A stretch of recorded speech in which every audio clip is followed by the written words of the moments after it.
RCN. Le son de la différence.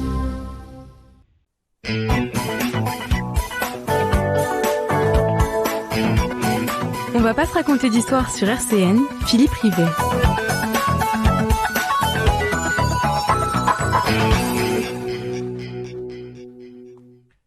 Bonjour à toutes et à tous. Nous recevons ce matin le nouveau bâtonnier de l'Ordre des avocats de Nancy. En fait, nouveau, pas tout à fait, on pourrait même dire qu'il est récidiviste puisqu'il occupait les mêmes fonctions en 2018-2019. J'ai nommé Frédéric Bernat. Bonjour monsieur le bâtonnier, comment allez-vous ? Je vais bien, bonjour monsieur Rizet. 11h midi sur RCN, on va pas se raconter d'histoire. Philippe Rivet.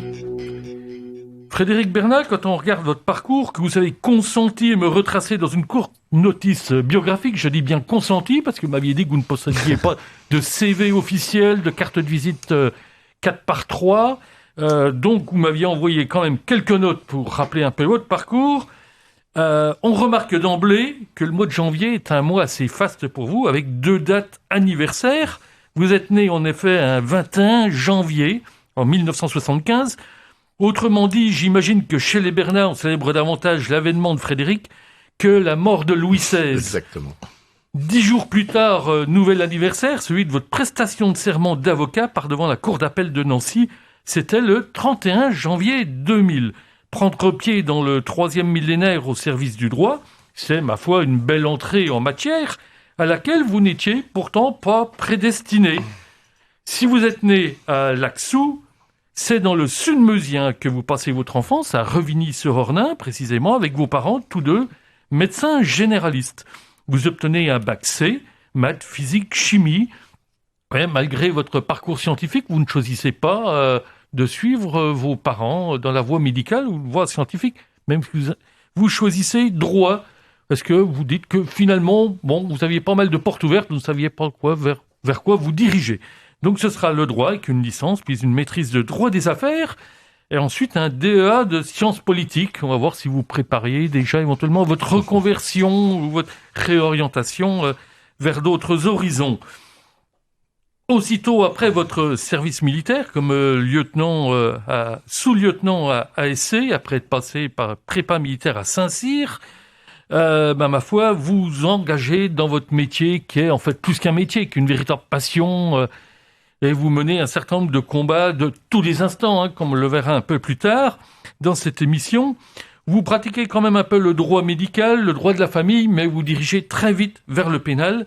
Dès 2004, vous attaquez les assises, vous êtes un jeune avocat, c'est quand même le baptême du feu, où vous obtenez coup sur coup 2 acquittements. On peut se demander s'il n'y a pas déjà de la graine d'acquittator, c'était le surnom qui est donné à votre ex-collègue Éric Dupond-Moretti, qui est aujourd'hui garde des Sceaux. On reviendra sur les relations tumultueuses que vous entretenez avec le nouveau garde des Sceaux.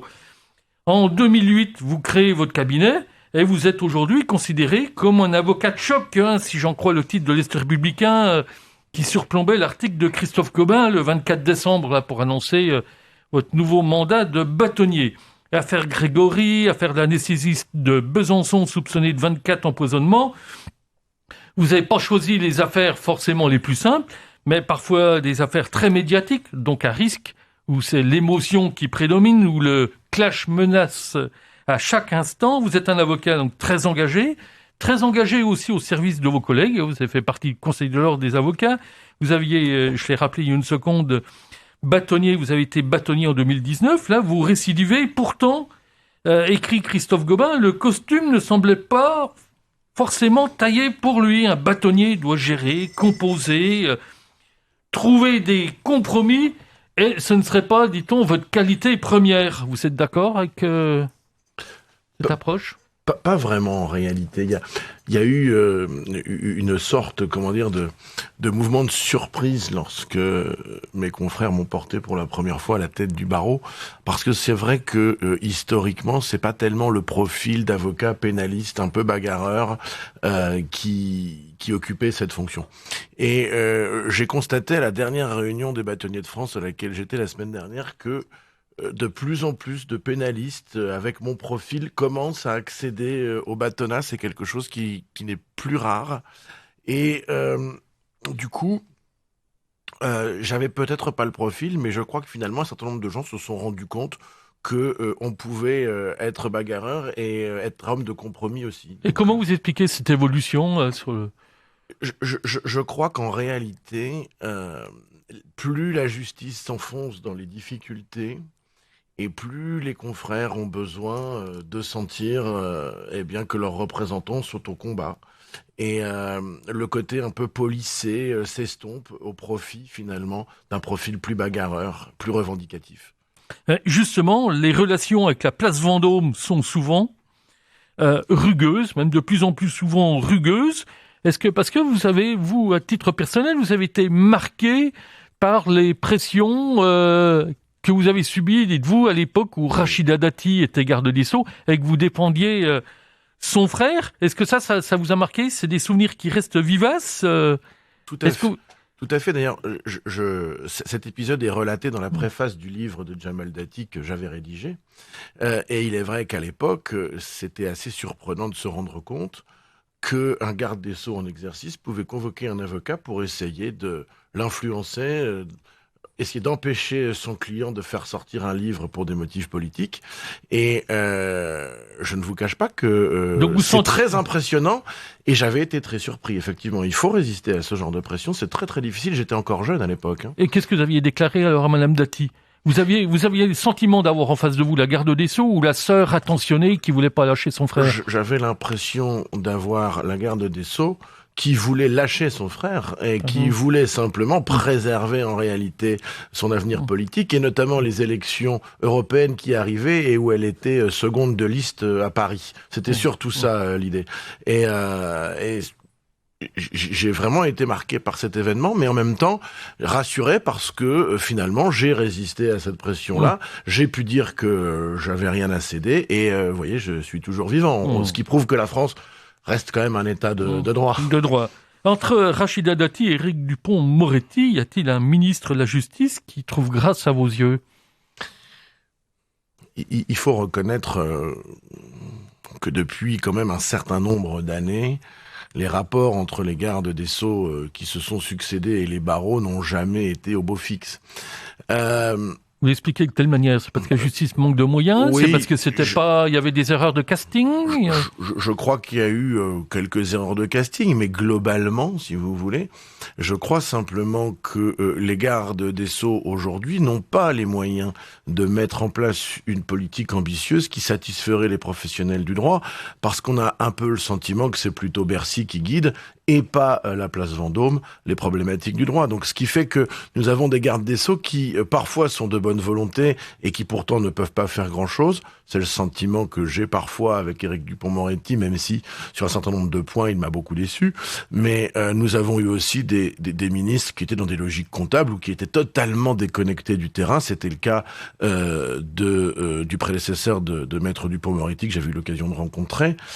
Son nom m'échappe à l'instant où je vous parle. Nicole Belloubet. De Nicole Belloubet, voilà. Et où là, moi, j'ai eu l'occasion de traiter en direct avec elle sur les problématiques. Et là, on avait vraiment l'impression de se heurter à des gens qui ont des visions totalement technocratiques et qui sont totalement déconnectés de la réalité du terrain. C'est ça qui pose problème. Alors, il est vrai que depuis Badinter, les avocats ont quand même beaucoup de mal à trouver un garde des Sceaux qui a grâce à leurs yeux. Certaines grandes réformes ont pu être menées. Je pense à Madame Taubira sur des grands sujets de société, des réformes fortes, voilà. Mais sur le plan technique et l'organisation de la justice, c'est très très compliqué. On a l'habitude de dire, quand on se regarde, on se désole, quand on se compare, on se console. Quand vous comparez la justice française avec les autres pays européens, faut se désoler ou faut se consoler?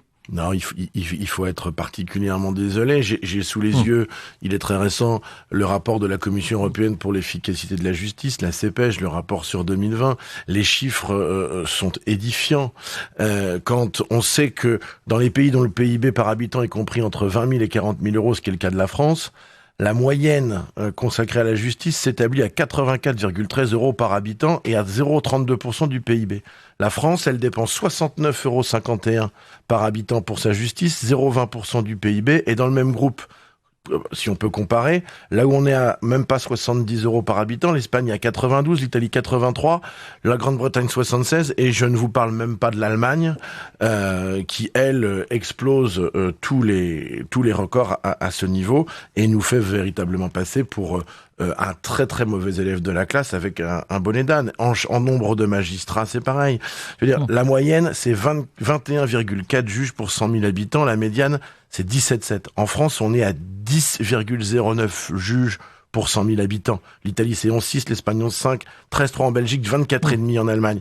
Comment voulez-vous qu'on puisse aujourd'hui venir nous dire que le système judiciaire français fonctionne à partir du moment où on ne se donne pas les moyens de le faire fonctionner? Et ce qui est inquiétant, c'est que la justice est en train de se déliter, et ce n'est pas la faute des professionnels du droit, qu'ils soient magistrats, greffiers, avocats ou autres. C'est simplement parce qu'à un moment, vous ne pouvez pas tenir un pays qui a une exigence de justice de plus en plus forte et une réponse qui est de moins en moins adaptée par manque de moyens. Vous savez, je me faisais souvent cette réflexion. Quand on a eu l'épisode des Gilets jaunes, il y avait des revendications très diverses, très variées. Les partis politiques, on retrouvait finalement des gens qui se tenaient la main alors qu'ils étaient de l'extrême gauche, de l'extrême droite. Moi, j'avais entendu une seule revendication qui me paraissait commune. C'était une revendication de justice.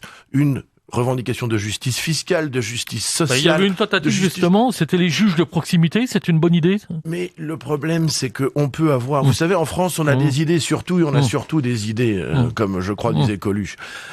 On peut, si vous voulez, un jour changer les noms, transformer le nom du juge de proximité en juge d'instance, de juge d'instance en juge de proximité. Enfin, je veux dire, ce sont des problématiques de terminologie. Mais si vous mettez pas de moyens derrière, vous pouvez appeler les magiciens de la justice si ça vous fait plaisir. Il est là le véritable problème. Donc que peut faire un bâtonnier, ou bâtonnier avec quand même pas mal d'avocats quand même, vous représentez à peu près 270 avocats là, 300, alors plus de 300. Le barreau de Nancy, c'est un peu plus de 360 avocats en exercice, auxquels vous rajoutez une cinquantaine d'avocats honoraires qui appartiennent au barreau, donc c'est un barreau d'un peu plus de 400 avocats. Oui, j'étais loin du compte là. Alors si vous comparez est-ce qu'il n'y a pas trop d'avocats finalement hein? Ben non, justement, vous savez, on est un des pays où il y a le moins d'avocats, contrairement à ce que l'on pensait, puisque là aussi, j'ai les chiffres. En France, on a, je crois, une centaine d'avocats, 99,9 pour 100 000 habitants, contre 388 en Italie, 304 en Espagne, 270 en Grande-Bretagne, 198 en Allemagne. Donc c'est pas du tout une problématique de nombre d'avocats, mais à partir du moment où l'institution ne suit plus, je veux dire, vous pouvez multiplier les avocats, on va multiplier les recours, mais ils ne seront pas traités en aval, donc ça ne sert strictement à rien. Aujourd'hui, par exemple, concrètement, pour quand on a un procès, un jugement en première instance, quels sont les délais pour attendre l'appel quand il y a appel C'est très variable. D'une problématique à une autre, et Nancy n'est pas dans le peloton de tête, mais n'est pas non plus la plus sinistrée. Mais globalement, aujourd'hui, quand vous déposez une requête, je parle vraiment de sujets qui parlent le plus aux gens.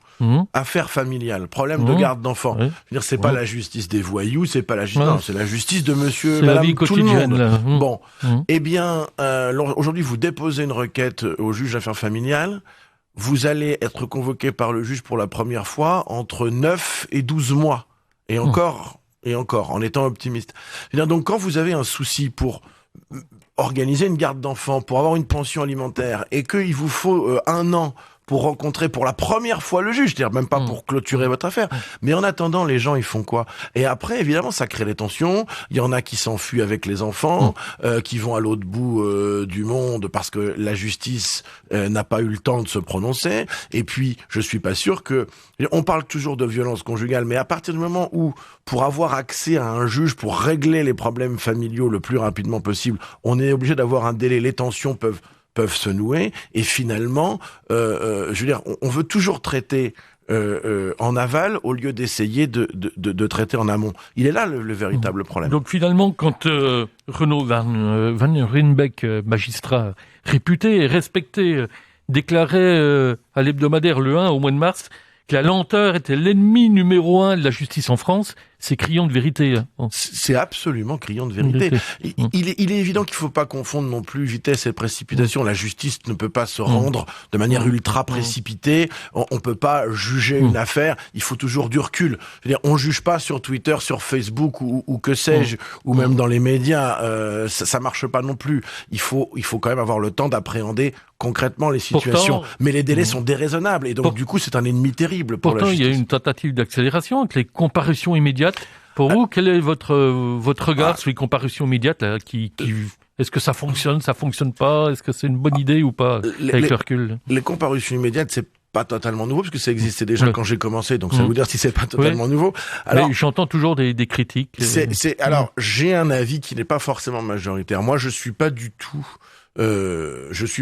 opposé à la comparution immédiate à partir du moment où elle est mise en œuvre dans les dossiers qui le justifient. Le problème, c'est que de plus en plus... Oui, non, ça, très, très concrètement, parce que là, vous faites un peu de langue de bois là-dessus. Ça fonctionne bien pour les dossiers simples où on a besoin d'une réponse pénale rapide. Oui. Le problème, c'est que parfois, pour pas encombrer les cabinets d'instruction, on va envoyer en comparution immédiate des dossiers qui méritent une réflexion. Et là, la justice va être rendue de manière un petit peu, en tout cas, de mauvaise qualité. Et il y a de temps en temps des renvois qui sont ordonnés Alors oui, il y a des renvois qui sont ordonnés parce que c'est pas toujours simple d'avoir des dossiers qui soient prêts et qu'il faut pouvoir préserver tant les intérêts des victimes que celles de l'accusation qui rentre en société que les droits de la défense. Évidemment, c'est un équilibre qui est pas toujours facile à trouver et on jongle, nous avocats, avec les magistrats et les greffiers pour essayer de faire tenir ce système. Mais encore une fois, avec des moyens tellement faméliques qu'on prend beaucoup sur nous et je crains le moment où ça va craquer. Est-ce que c'est les remontées que vous savez de vos collègues avocats là-dessus? Comment les avocats sont assez désespérés parce que ils sont l'interface entre l'institution judiciaire et les justiciables. Et en fait, pour parler de manière un peu triviale, c'est nous qui nous faisons engueuler par les justiciables. C'est-à-dire que les gens viennent nous voir, on fait le boulot, on dépose une requête, et au bout de 6 mois, ils ont toujours pas vu un juge. C'est nous qu'ils engueulent. C'est pas le juge. Donc ça génère un stress terrible, parce que on n'est pas tributaire de ça. Nous, quand on a fait notre boulot, après, quand il se passe 6 mois où on n'a rien à faire, évidemment que le justiciable nous le reproche, alors qu'on n'y est pour rien. Et c'est terrible. Et quand il arrive devant le juge, il n'est pas dans de bonnes dispositions non plus, le justiciable. Donc tout cela est véritablement problématique pour le bon fonctionnement de la justice. C'est ça qui remonte du terrain. Et pour le bon fonctionnement de la justice aussi, vous disiez il y a un instant qu'il n'y avait pas trop d'avocats en France. Pourtant, on sent qu'il y a des inégalités chez les avocats. Il y a des avocats qui peinent à vivre de leur travail. Comment vous expliquez ce phénomène? C'est effectivement un phénomène. Il y a de très très grandes disparités de revenus entre les avocats. Comment je l'explique? J'avoue que si j'avais véritablement les capacités à l'expliquer et à trouver des solutions, j'essaierais de les mettre en œuvre. Je crois que vous avez un certain nombre d'avocats. C'est un peu pareil avec le système de santé qui se dévoue totalement à une tâche parce qu'ils y croient. Pour eux, c'est au-delà d'un métier, c'est véritablement une vocation.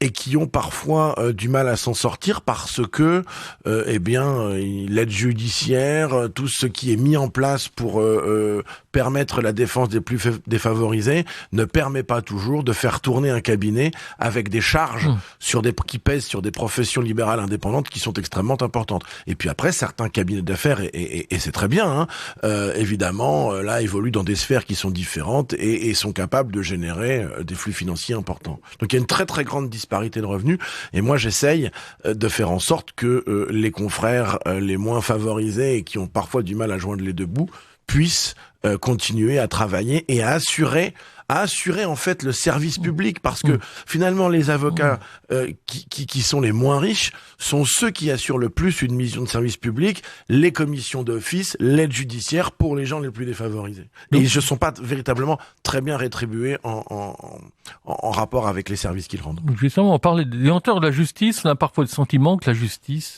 que l'accès à la justice n'est pas égal pour tous. Je suis pas véritablement d'accord avec cette affirmation. Vous savez, c'est un peu comme la météo, il y a la température réelle et la température ressentie.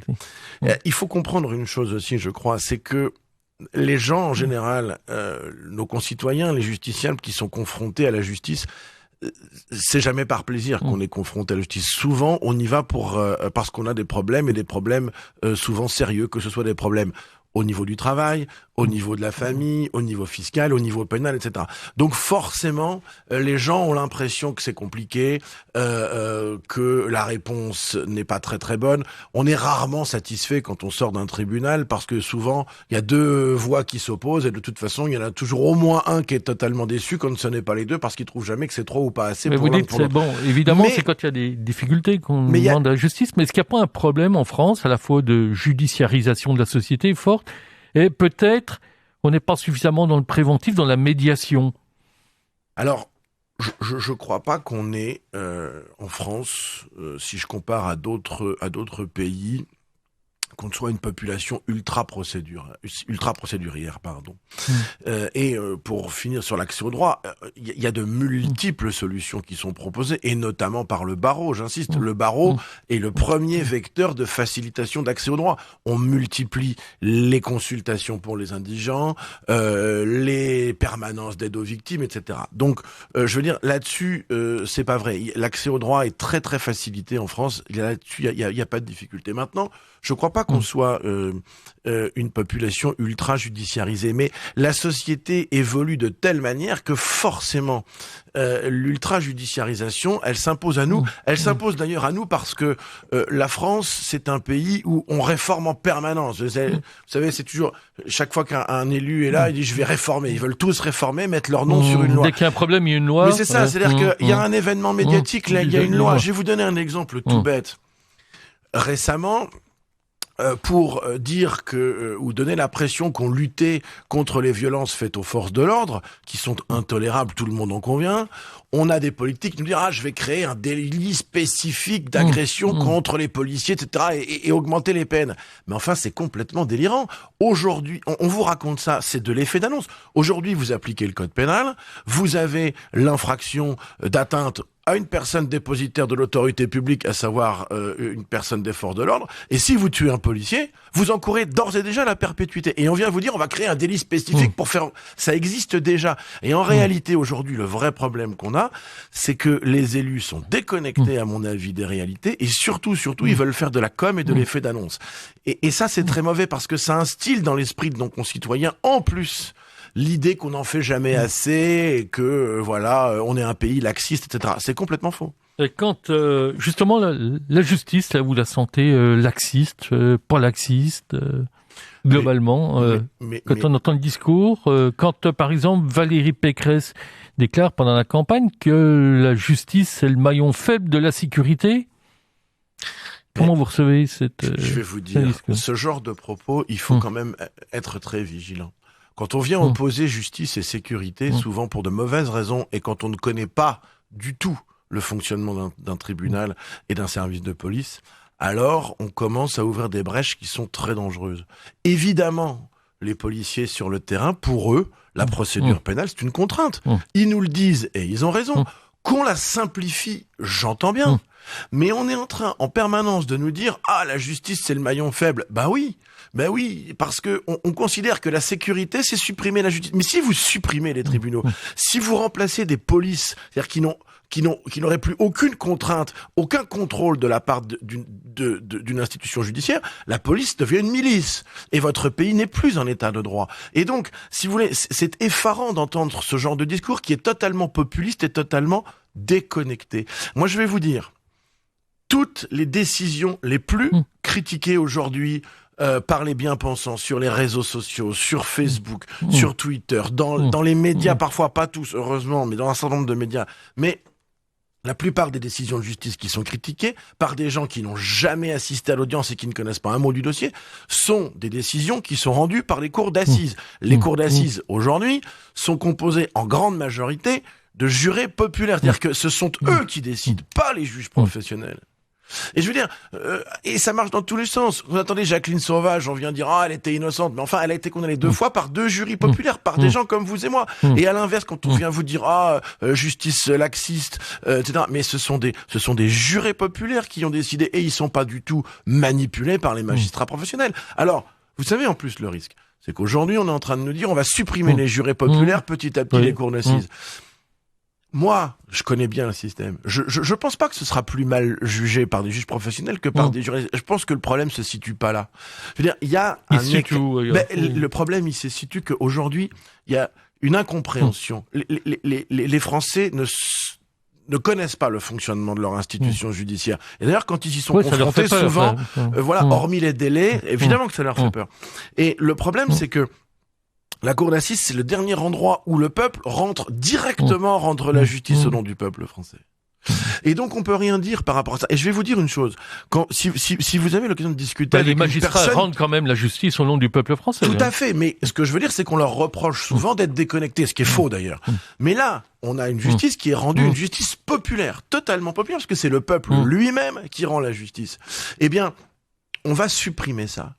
Et c'est le lien entre la justice et la nation qui va s'en trouver altéré. Si vous parlez avec un de nos concitoyens qui a été juré d'assises, il va vous dire que plus jamais il n'aura la vision qu'il a de la justice après avoir été juré qu'avant. Et tous ceux qui, avant, ont des idées pleines de préjugés, que la justice est laxiste, que la justice est comme si, que les avocats sont des enfumeurs, que les juges font pas leur boulot, etc. Une fois qu'ils ont été confrontés à l'acte de juger, justement, ce matin, ils changent véritablement de position. Et moi, je crois qu'il faut véritablement trouver des moyens pour permettre au peuple de retrouver sa justice et de comprendre son fonctionnement. Mais comme on est contraint, encore une fois, par des moyens défaillants, on n'a plus le temps de communiquer et d'aller vers le justiciable. Justement, ce matin, il y a eu une information qui sortait sur laquelle le gouvernement s'inquiétait de la surpopulation carcérale.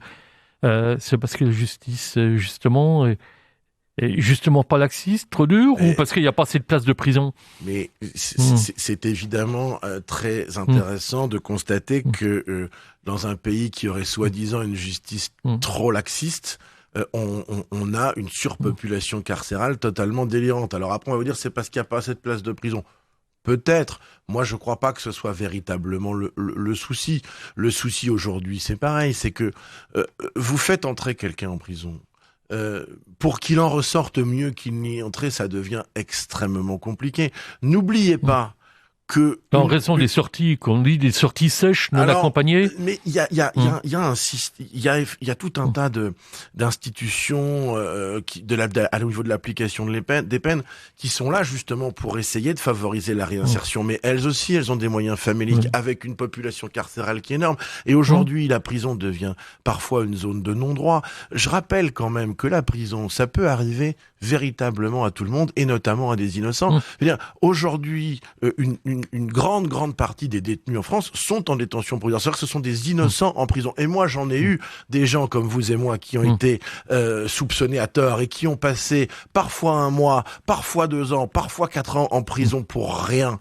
Et ces gens-là, je peux vous dire que quand ils en sortent, mais ils sont traumatisés parce que l'administration pénitentiaire, les agents de l'administration pénitentiaire, ils n'ont pas les moyens de réaliser leur mission convenablement. Je veux dire, la France, vous savez, c'est le pays qui, sur le papier, c'est le plus beau pays du monde. Et ça, j'adore mon pays, il n'y a pas de doute là-dessus.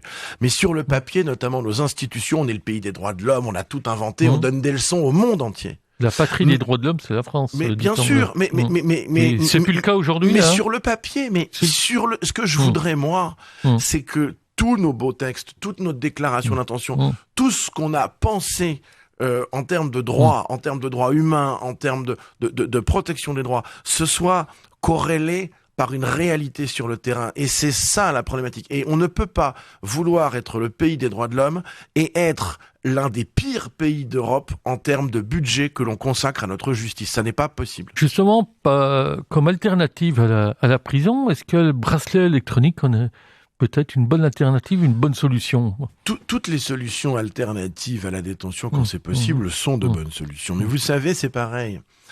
Les gens, dans l'opinion des gens, quand on est sous bracelet électronique, finalement, c'est pas une peine, etc. C'est archi faux. Les gens, peut-être les gens qui ont été confinés, comme vous et moi, et puis on peut frauder, hein, comme les Balkany, par exemple. Oh, oui, mais enfin, alors les Balkany, là, c'est pareil. Quel exemple on donne? Quel exemple on donne à la population française? Alors, c'est quand même, j'observe quand même que tous les soutiens des Balkany sont ceux qui stigmatisent une justice justice laxiste. Hein.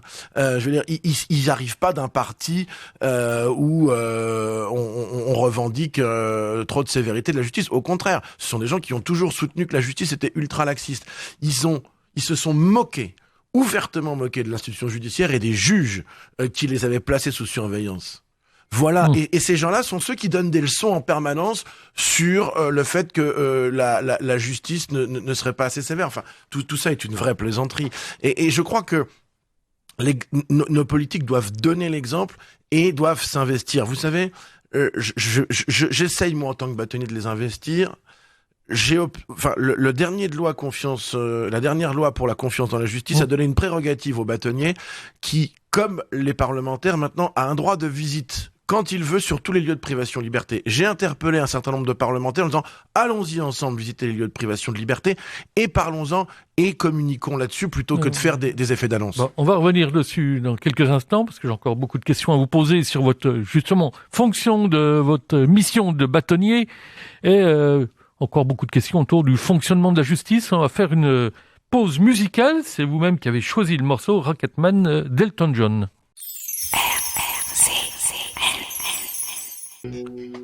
Et nous retrouvons maître Frédéric Bernat, qui est le nouveau bâtonnier de l'Ordre des avocats de Nancy, avec lequel nous avons déjà échangé sur beaucoup de sujets là, depuis une demi-heure. Nous allons poursuivre et peut-être lui demander en quoi consiste exactement sa fonction de bâtonnier et si une différence, par exemple, qu'il observe par rapport à son précédent mandat, puisqu'il avait déjà été bâtonnier en 2018-2019. Est-ce qu'il y a un certain nombre de problématiques nouvelles qui ont émergé ou pas ? Alors, c'est peut-être un tout petit peu tôt pour pouvoir faire un comparatif entre mon précédent mandat et celui que j'occupe depuis 3 semaines maintenant. Évidemment, les suites de la crise Covid qui ont dû être prises à bras-le-corps par mon prédécesseur marquent encore un petit peu le début de ce mandat. On a encore quelques restrictions sanitaires. Je crains, pour ne rien vous cacher, dans les mois à venir peut-être les conséquences induites par la crise Covid qui vont arriver dans un second temps, avec peut-être, j'espère me tromper, peut-être des cabinets qui vont se retrouver en difficulté financière. Voilà peut-être ce qui va changer. Après, vous savez, pour répondre en même temps au début de votre question, le bâtonnier, il a quoi comme rôle ? Il a un rôle de représentation, il représente l'ensemble des avocats du barreau de Nancy. Il a un rôle de protection. Donc 400 avocats tout de même. Là. 400 avocats, donc vous êtes le plus gros barreau de Lorraine. C'est le plus gros barreau de Lorraine, oui, et le deuxième du Grand Est après Strasbourg.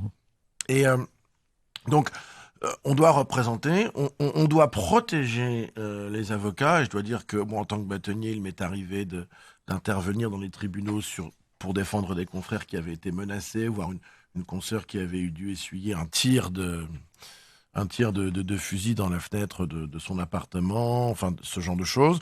Aussi d'ailleurs intervenir en justice pour dénoncer les agissements d'un faux avocat. Enfin bref, on a véritablement un rôle à ce niveau-là. On protège donc les confrères. On a un rôle d'animation et d'organisation puisqu'on organise toutes les permanences pénales, les commissions d'office. C'est le bâtonnier qui commet d'office l'ensemble des confrères. Alors on l'organise par le biais de permanences. Et puis on a aussi un rôle de contrôle et on assure la discipline. Et contrairement à ce que certains peuvent prétendre, on ne se couvre pas, je ne couvre pas les confrères qui font des bêtises, on n'est pas dans l'entre-soi. Je saisis le conseil de discipline quand il le faut et ça n'est pas rare. Voilà un peu quel est le rôle du bâtonnier, vous savez. Et puis il y a la gestion des fonds clients par le biais des CARPA. L'Ordre des avocats de Nancy, c'est quand même 5 salariés à temps plein. C'est pas rien, c'est une grosse machine, c'est une grosse institution. Et il faut la faire tourner, sachant qu'effectivement, la particularité peut-être, c'est que c'est une grosse entreprise qui finalement change de patron tous les 2 ans. Donc vous êtes avocat le jour, bâtonnier la nuit, là, comment vous faites? Je suis les deux en même temps, 24 heures sur 24, et j'essaye de jongler entre mon activité directe dans mon cabinet, mes dossiers, mes clients qui sont traités exactement de la même façon qu'avant, et puis de glisser en plus les fonctions de bâtonnier qui parfois peuvent occuper les nuits, les week-ends aussi. Voilà, je vais pas dire que c'est un sacerdoce, mais il faut avoir une volonté quand même de s'engager pour sa profession, pour ses confrères, pour son barreau. Et comme bâtonnier, quelles sont les relations que vous entretenez avec l'institution judiciaire? Est-ce que vous avez l'impression d'être écouté, entendu, respecté? Oui, alors j'ai pu comparer avec de nombreux barreaux. Il y a des endroits où les relations entre les magistrats, les greffiers, les avocats sont totalement délétères et sont très problématiques. Je dois dire qu'à Nancy, on a véritablement d'excellentes relations avec les chefs de juridiction, les chefs de cour et les responsables de greffe. Et je me bats au quotidien pour essayer d'entretenir ces bonnes relations, alors qui n'empêche pas la friction, que les choses soient très claires. Bien évidemment, dans nos métiers, qui sont des métiers d'opposition, de conflit, bien sûr que tout n'est pas rose tous les jours et qu'il y a des sujets sur lesquels on est en désaccord. Mais on a toujours réussi à fonctionner véritablement avec un respect très profond. Je crois qu'on s'est soudé aussi un peu dans la difficulté. Lorsque j'ai pris mon premier mandat en 2018, le TGI de Nancy était véritablement en perdition. Il y avait un sous-effectif de magistrats, notamment infirmiers, qui était énorme. Et là, on était au bord de l'explosion. Je crois d'ailleurs que c'est peut-être un peu ce qui a poussé mes confrères à élire une personnalité telle que la mienne, qui dénotait un petit peu à l'origine. Il y a quelques postes qui ont été créés là. Et voilà. Et à ce moment-là, dans l'adversité, on a su louer des liens avec l'ensemble des intervenants du système, parce qu'on sait qu'on est tous dans le même bateau. Vous savez, si une juridiction fonctionne plus, les avocats travaillent plus. Si les avocats travaillent plus, ils gagnent pas d'argent. Donc on a tous intérêt à ce que le système fonctionne. Donc on a d'excellentes relations aujourd'hui, je tiens à le dire, et je me bats chaque jour pour continuer à les entretenir.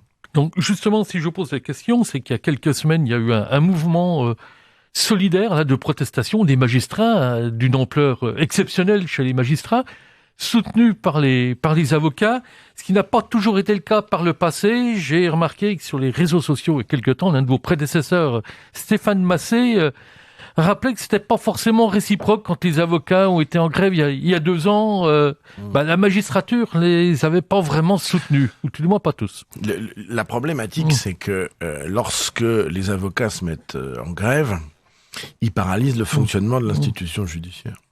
Et les magistrats, leur problème, c'est qu'ils sont pas forcément en désaccord avec nos mouvements de grève. Mais le problème, c'est que nos mouvements de grève pèsent énormément sur eux.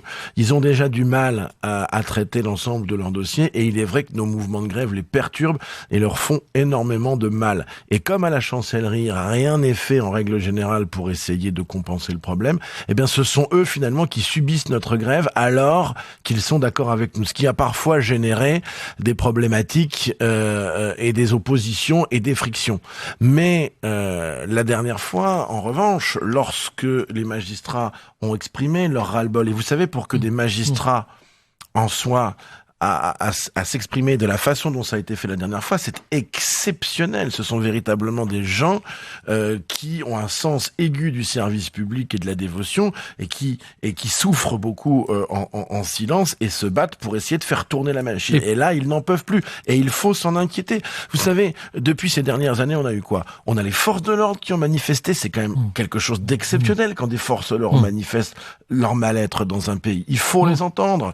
Lorsque des magistrats commencent à exprimer leur malaise, il faut les entendre. Et venir aujourd'hui jouer l'opposition comme le font certains, en essayant de faire croire que la justice est l'ennemi de la police, donc de la sécurité, ou que la police est l'ennemi de la justice, ces gens qui pourtant, ils ont tort. Monsieur le bâtonnier, l'exécutif a pourtant poussé les feux avec une augmentation quand même exceptionnelle des moyens de la justice, plus 8%. Le 19 octobre dernier, Emmanuel Macron lançait les États généraux de la justice qui devraient s'achever en février. Ce sont des coups d'épée dans l'eau? Vous n'attendez rien de ces États généraux? Bien sûr que si, on attend forcément quelque chose. Le problème, c'est que vous savez, nous sommes méfiants. Pourquoi ? Parce que la grandiloquence, on a l'habitude, si vous voulez, on nous annonce toujours des révolutions, des états généraux, des projets de loi pour la confiance, enfin ce genre de choses. Et puis, on a toujours été déçus. Moi, je suis partisan. Effectivement, je vais vous dire, les états généraux de la justice, les avocats de France, par la voix de leur bâtonnier, je peux vous le dire, j'y ai participé la semaine dernière, ont largement contribué à faire remonter les éléments du terrain. Donc, je crois que il faut véritablement s'en investir. Il faut simplement que on ne soit pas une nouvelle fois déçu. Alors après, on nous parle d'accroissement exceptionnel du budget en nous disant ça fait 8%. Oui, mais le manque est tellement criant. On a les chiffres de l'Europe, on est tellement à la traîne qu'en réalité, si vous voulez, on peut augmenter de 8% tous les ans pendant 50 ans. On ne compensera pas S'il fallait attendre une mesure emblématique, concrète de ces assises, de ces états généraux, qu'est-ce que vous attendriez ? Qu'est-ce que vous souhaiteriez ? Quelle devrait être la première mesure forte à prendre ? Un recrutement massif de magistrats et greffiers. C'est la mesure forte à prendre. Arrêter les déclarations de bonnes intentions, les coups de com', nous dire qu'on va créer un délit spécifique pour ceci ou cela. Mettez des gens qui sont là pour traiter les dossiers. Vous pouvez créer 500 000 nouvelles infractions, si vous voulez. Si vous n'avez pas de juge pour les traiter derrière, ça sert à quoi ? Ça sert à rien du tout. Vous ne changez rien au niveau de la société si vous n'avez pas un traitement qui est capable de se faire. Donc, il faut un recrutement massif de magistrats et greffiers. Tout le monde le sait, c'est une évidence absolue. Et puis, oui, il faudrait peut-être aussi voir un peu au niveau pénitentiaire. Ça coûte de l'argent, or et ça coûte après, de l'argent. Quoi qu'il en coûte, il faut régler la note, là. Mais je sais que ça coûte de l'argent. Mais après, vous savez, moi je dis ça parce que je fais un constat. Après, il faut savoir ce qu'on veut dans un pays. Si on veut décider que la justice ne sert à rien, alors on se le dit très franchement, mais on arrête de faire croire à tout le monde qu'on vit dans un état de droit. J'imagine qu'en Corée du Nord, le budget de la justice doit pas être très élevé. Hein. Est-ce que vous avez le sentiment que la justice est vraiment indépendante en France ? Est-ce qu'il continue pas d'y avoir un problème avec les parquets ou pas ? Ou si dans les pratiques, les parquets sont beaucoup plus libres qu'avant ? J'ai l'impression quand même que les parquets sont un peu plus libres que quand j'ai commencé. Et je crois pas qu'il y ait un problème majeur d'indépendance de la justice. Véritablement. Hein. Et je crois que... Alors, on va toujours pouvoir me trouver un contre-exemple, une problématique, me dire que les juges sont des fonctionnaires payés par l'État et qu'ils sont forcément dépendants. On a quand même une grande liberté, une grande indépendance de la justice en France, n'en déplaise à certains qui voient de la dictature partout. Je veux dire, bon... On est quand même un pays dans lequel on a le droit d'hurler en permanence qu'on est en dictature. Moi, je connais aucune dictature qui laisse les gens hurler dans la rue qu'on est en dictature, si vous voulez. Je l'ai pas encore vu non plus. Ben voilà. Donc, à un moment, il faut comparer ce qui est comparable. Moi, ce que je dis simplement, c'est que si on néglige trop l'institution judiciaire, le système va défaillir définitivement complètement. Et un pays dans lequel l'équilibre des trois grands pouvoirs n'est plus réalisé, c'est pas moi qui le dis, hein, c'est Montesquieu qui l'a théorisé. Pouvoir ou autorité judiciaire ? Autorité. Il faut qu'il y ait une autorité judiciaire forte pour qu'il y ait un équilibre des pouvoirs. C'est ça qui est important. Mais encore une fois, ça a été très bien théorisé par un certain Montesquieu, qui était bien plus intelligent que moi, évidemment. On n'a rien inventé là, depuis. Et on n'a rien inventé depuis. Mais je veux dire, si demain notre justice régalienne ne fonctionne plus, il va se passer quoi ? Alors on va avoir droit, effectivement, j'entendais un certain nombre de candidats qui disent voilà, il faut que les gens puissent s'armer, qu'ils puissent faire justice eux-mêmes, qu'ils puissent tirer sur tout le monde. Mais on veut quoi ? Et après on va aller donner des leçons aux Américains quand on voit les tueries de masse, des choses comme ça. Je veux dire, à un moment il faut savoir ce qu'on veut. Oui, ça coûte de l'argent la justice, mais est-ce que au même titre que la santé, dans un grand pays digne de ce nom, la justice, c'est pas quelque chose d'essentiel pour vivre convenablement en société ? Frédéric Bernat, avant de passer à la dernière partie de l'émission, notamment à travers le questionnaire de Proust et puis la question surprise, quel regard jetez-vous sur le procès des terroristes à Paris ? Pour vous, ça sera un procès pour l'histoire Oui, alors là, la justice s'est donné des grands moyens. Et c'est très bien. C'est très bien. Moi, mon regard, c'est que on pose face à la barbarie aveugle et stupide, et surtout délétère et mortelle, on donne la marque d'une société moderne, efficiente, intelligente, éclairée.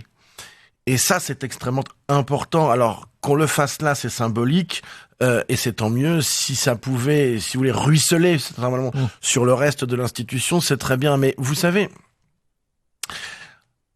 je crois qu'à un moment, à dire en permanence, mais la sécurité, c'est l'essentiel. Et bien évidemment, la sécurité, c'est extrêmement important. Mais ça peut pas être à tout prix, parce que sinon les terroristes vont gagner. En réalité, il se passe quoi? On n'arrête pas de nous expliquer qu'il faut renier sur nos libertés individuelles et nos libertés publiques pour assurer notre propre sécurité. C'est exactement l'ambition des terroristes. Un pays qui n'est plus capable de maintenir ses idéaux de vie en société au profit de la sécurité, parce qu'il n'arrive pas à lutter contre l'obscurantiste sans finalement renoncer à ce qui fait son essence et ce qui fait ce que les obscurantistes nous reprochent. Eh bien, il est déjà en train de perdre. Quand je vois que les lois d'exception qui ont été prises pour lutter contre le terrorisme sont devenues des lois générales aujourd'hui, rentré dans le droit commun. C'est rentré dans le droit commun. Je me dis que le terrorisme a avancé et que nous avons reculé face au terrorisme. Et c'est ça mon problème. Donc, qu'on fasse un grand procès comme celui qui se passe en ce moment à Paris, je trouve que c'est une très bonne chose. Très rapidement, on va passer au questionnaire de Proust. Si vous étiez un animal? Je dirais un dauphin. Votre principal point fort? Je crois pouvoir dire que je suis courageux. Et votre principal point faible? Je crois que je peux dire que je suis parfois colérique. Votre idée du bonheur? Être en harmonie avec soi-même. Et votre idée du malheur? Avoir du mal à assumer ce qu'on est et pas pouvoir se regarder dans la glace.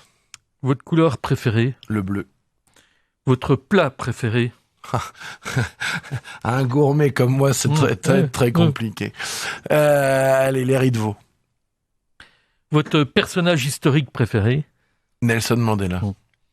Et votre personnage historique le plus détesté, celui que vous détestez le plus, que vous abhorrez le plus? Je crois que je vais pas être original en disant Adolf Hitler. Et votre devise? J'aime la devise du cardinal de Givry qui est « fait ce que doit, advienne que pourra ». Et maintenant, ce que vous n'avez jamais osé déclarer en public, et que vous allez nous dire maintenant, là, qu'est-ce que vous n'avez jamais osé dire et que vous êtes prêt à exprimer, à révéler à nos auditeurs? Parmi mes défauts, j'ai celui justement de dire à peu près toujours tout. Alors, hormis vous livrer quelques petits tocs, je déteste qu'on me découpe mon poisson, je supporte pas qu'on me dise bonne dégustation ou des choses comme ça, des petites bêtises. C'est une chose qui n'est pas totalement secrète, mais quand j'étais jeune, j'ai été condamné pour avoir fait un courrier un peu salé à un commissaire de police, et j'ai fait des travaux d'intérêt général à l'époque, et ça vous a donné envie de devenir avocat? Pas du tout. Non. Pas du tout, mais ça m'a bien servi de leçon dans la vie, et ça m'a permis d'apprendre à commencer à maîtriser mon impulsivité, parce que c'était quelque chose d'idiot. Et donc, je sais ce que c'est que de faire un travail d'intérêt général. Et voilà. Alors, c'est pas totalement secret, parce que je l'avais dit quand je prêtais serment, je n'aurais jamais rien caché, c'est pas mon genre. Ça, c'est quelque chose que vous le répétez pas sur les antennes tous les jours. Mais je le crie pas partout. Alors, si c'était pas secret, peut-être qu'un certain nombre de personnes ne le savaient pas aujourd'hui. Frédéric Merla, merci beaucoup pour cet entretien que nous allons terminer en musique avec La vie d'un homme de Maxime Le Forestier. C'est moi qui vous remercie, M. Rizet. RCN, www.rcn-radio.org